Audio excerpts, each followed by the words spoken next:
Now, class 11, we were doing functions of commercial bank and functions of central bank.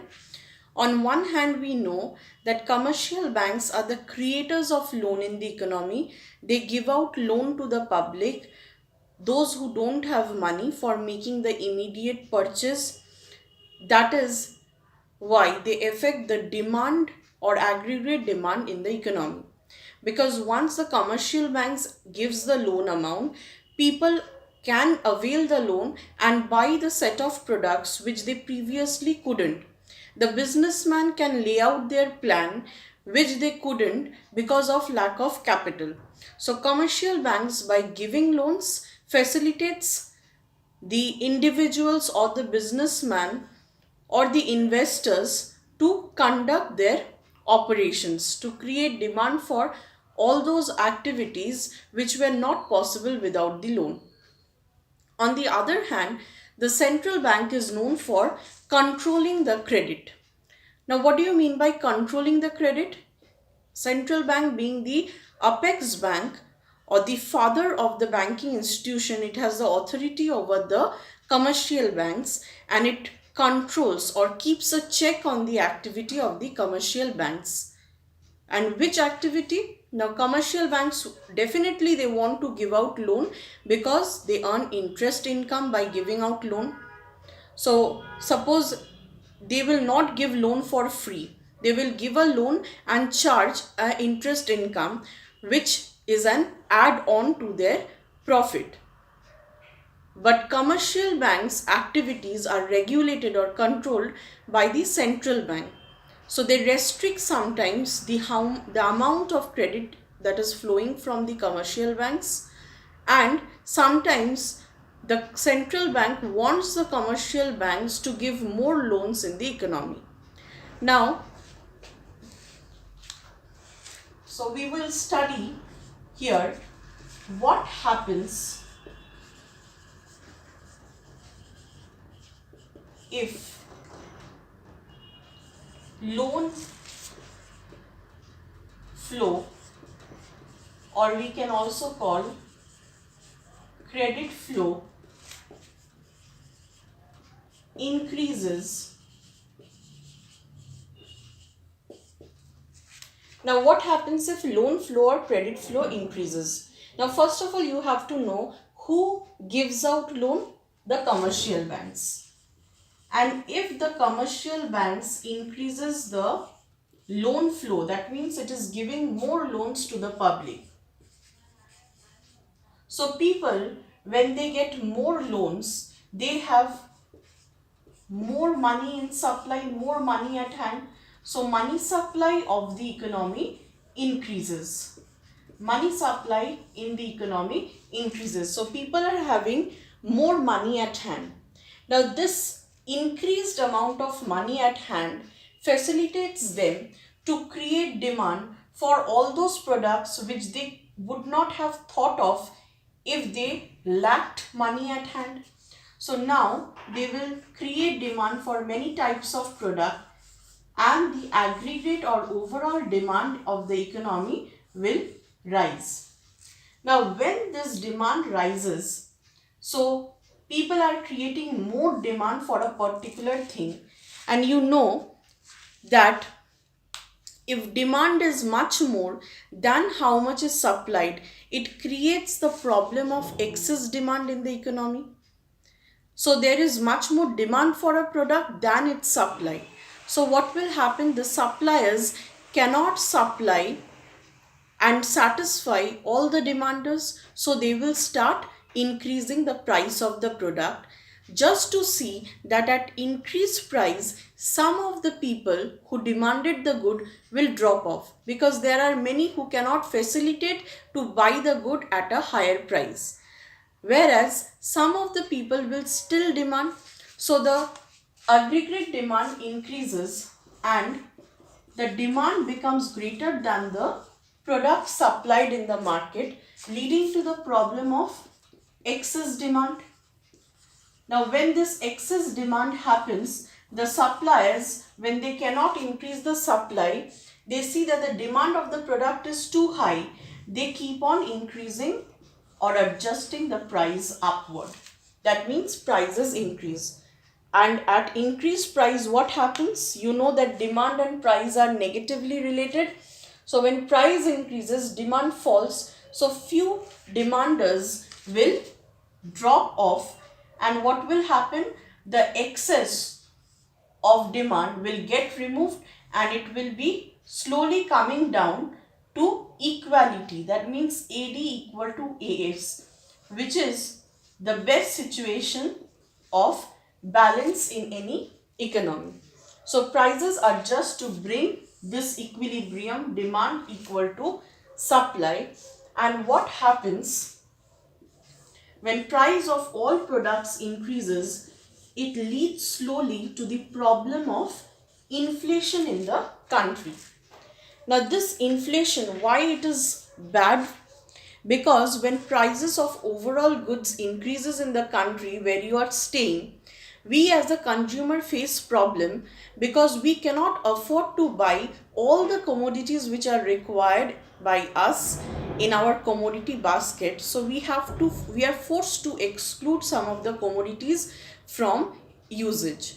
So this inflation or price rise creates a problem to the consumers, who are one of the very important agent of the economy. Because without consumers, if there are no consumers, then demand will not generate. And even producers are very important, because if producers are not there, then there will be no supply of the goods which we want. So consumers and producers are like two sides of a coin. They both are equally important for any economy. So if inflation persists for long, the consumers face the problem, and that is why this RBI or the central bank comes into play. Now what is the task of central bank? Central bank wants stability. They want stability. So any kind of instability or economic problem they want to remove. Now what problem the economy is facing? It is facing inflation. Why it faced inflation? Because there was, just go back and try to understand the logic. Why this economy faced inflation? Because of increased demand. Why this demand increased? Because of increase in money supply. Why the supply of money increased? Because of excessive loans given out by commercial banks. So excessive loan was given out by commercial banks. They are creators of credit. Now central bank will come to play to reduce the problem of inflation. So it will directly use a certain measure so that the commercial banks stop giving so much of loans. So central bank, whatever steps it takes, it hits the major source of the problem, that is the commercial banks' credit creation. And central banks, that is why, are known as controller of credit. So when you do any kind of stuff and that is going on an excess, so your father comes into the picture and tries to control you in your activities. Similarly, the problem of inflation was resulted due to commercial banks excess loan giving, and now central bank has to come into picture and have to regulate the commercial bank in matters of loan, and it will try to take such measures that will control the credit from the commercial banks or reduce the loan giving capability or loan creating capability of commercial banks. Now, if I take the opposite picture, suppose what happens if loan flow or credit flow decreases instead of increasing. If I now want to study what happens if this loan decreases. So when commercials give less loans, money supply will be less, people will be having less money at hand. So when we have less money, we cannot demand all types of goods. and we have to reduce our demand. It will drop.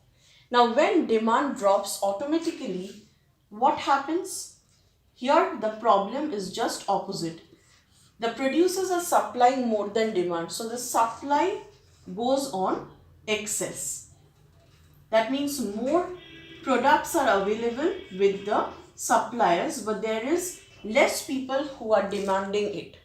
Now when the supply increases, that means producers are unable to sell in the market because of lack of demand, what will happen? They will try to reduce the price, because on reducing the price, you know that it attracts some of the demanders. So at reduced price, the suppliers want to sell the product so that it at least improves the demand conditions.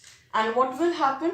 The demand will slowly increase and AD will again become, it was less than AS, now it will become equal to aggregate supply. So prolonged price decrease. Suppose the suppliers are selling their goods at very low price, what will happen?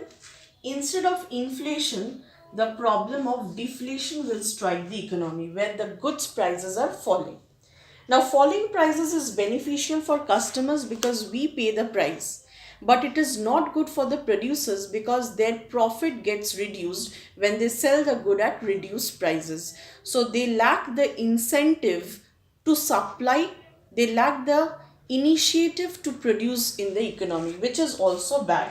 So deflation is not a consumer's problem, but it is producer's problem, that too much of less price they are getting from sale of the products. So the central bank has to again come, because it is again the stability of the economy is hampered. There is a problem of deflation where the producer are getting hampered. So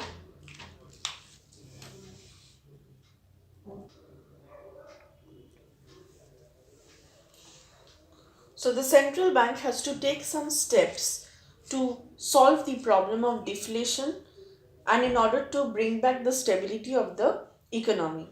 Now, why deflation resulted? Because the prices got decreased. Why prices got decreased? Because the aggregate demand was very less. So to attract the demand, the prices have to be lowered, because when prices are lowered, then only demand increases.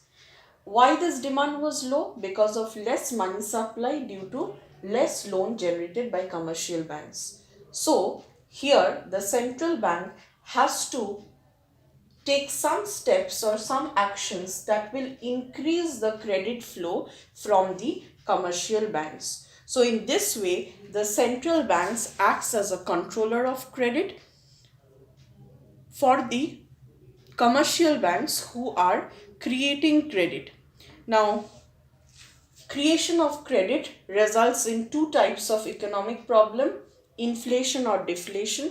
To some extent it is okay, but when it goes beyond a certain extent, when inflation results in too rise in price and deflation results in too much fall in prices, then it causes problem to the most important agents of the economy, producers and suppliers. And to bring the stability back, to stop the problem, the central bank is there who controls the activity, looks at the cause of such problem, and then takes certain steps that will control the activity or the root cause of the problem.